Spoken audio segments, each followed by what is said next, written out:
It depends. I don't know your financial situation, but I have always loved Roth 401k. So when I was in a private sector, I had a really good paying job and I was really fortunate to be with them for 5 years. But for 5 years, I have always done Roth.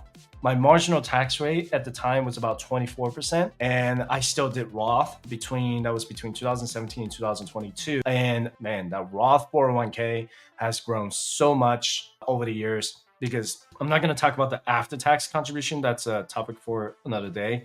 But just maxing out my Roth 401k every single year, even though I paid 24% in marginal tax rate every single year, that money has grown constantly, right? So let me see if I can show you my retirement calculation here. Okay, so this is the spreadsheet that you can download from my website at firesidechat.com/resources. And if you are a returning viewer, I'm sure you have seen this calculator before.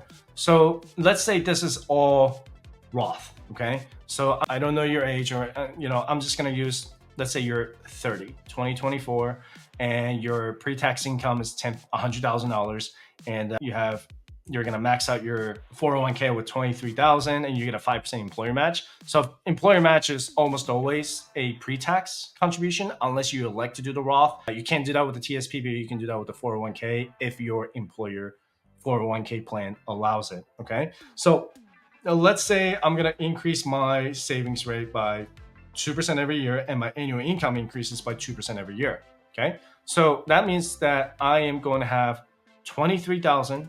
Okay, if you see that the first row here, let me go to, let's say 8% return this year and then 8% return for the rest of the year. If you really calculate your contributions, 23,000, 25,000. Okay, so if I do Roth 401k, so I have 23,000. These are all the contributions. Okay, so contributions, and I'm just gonna make things easier. There's some numbers that are a little bit wrong here. So I'm gonna go ahead and change that to 0%, 0%, and then 2% annual income increase. There we go. That's more realistic. So you're already maxing out. And then let's just assume that the 401k contribution will increase by 2% every year. And the portfolio makes an average of 8%. Okay. So what I labeled here, let me erase it so that clear here. So all of this right here, if you add them all up, those are your Roth contributions, okay? But take a look at this on the right side. This is what people forget when it comes to Roth investments. This is all the growth, okay? The growth will beat your contributions eventually. So when you scroll all the way down, let's say you want to retire at 55. Look at this. That's $2.8 million by the time you're 55 years old, or 4.5 million if you max out your 401k every single year. That's the calculator. Download it, firesidechat.com/resources, and it's free for you to use.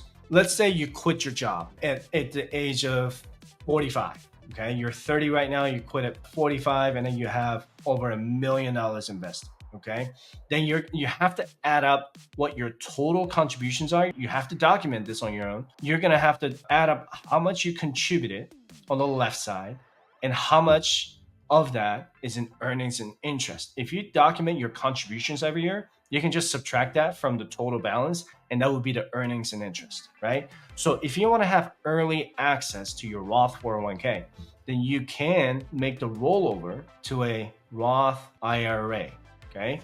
So because if you left it in the Roth 401k, you can't take that money out early without being penalized because you have a significant earnings in there.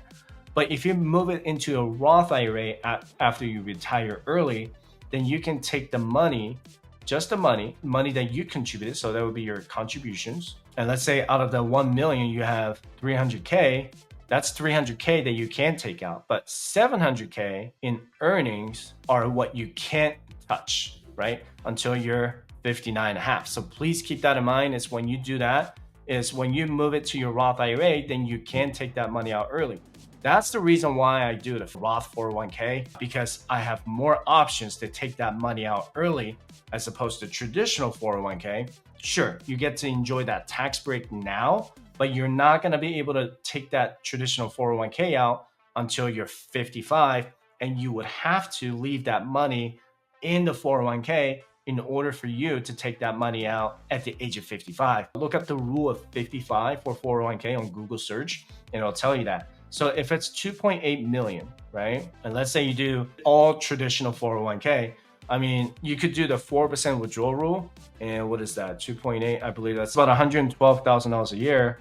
So if you did that for the traditional 401k right here, you have to leave that money in the 401k. You can't move that to your IRA without paying taxes on it. So you need to take the tax into consideration for $112,000 for the 4% withdrawal rate. I'm just giving you an example. And that could be, if you're single, that would put you over 24% marginal tax rate. If you're married, you will be, I'm gonna put single. If you're married, you will be at 22% married. Okay. So 24% will be taken out at 112,000.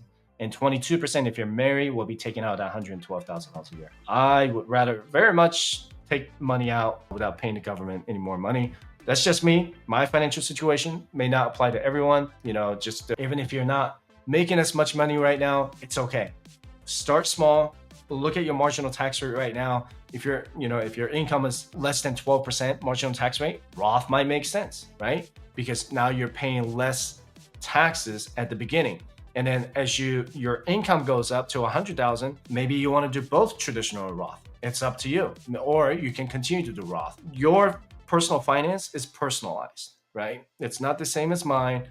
I already went through my debt-free journey. I am debt-free and I'm working on my financial independence journey so that I can retire early. So just great question. Just, compare those two and see which one is more beneficial.